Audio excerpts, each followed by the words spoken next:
This is the Motorola Moto G62 5G, and today we would like to demonstrate how you can set the screen timeout value to never on this device.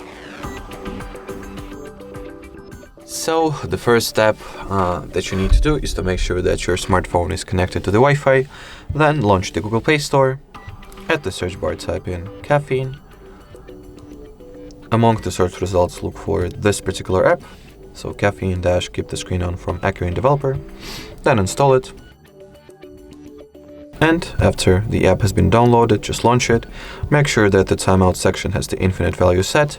And make sure as well, do not close the app. So keep it running in the background. Do not remove it from the recent app section.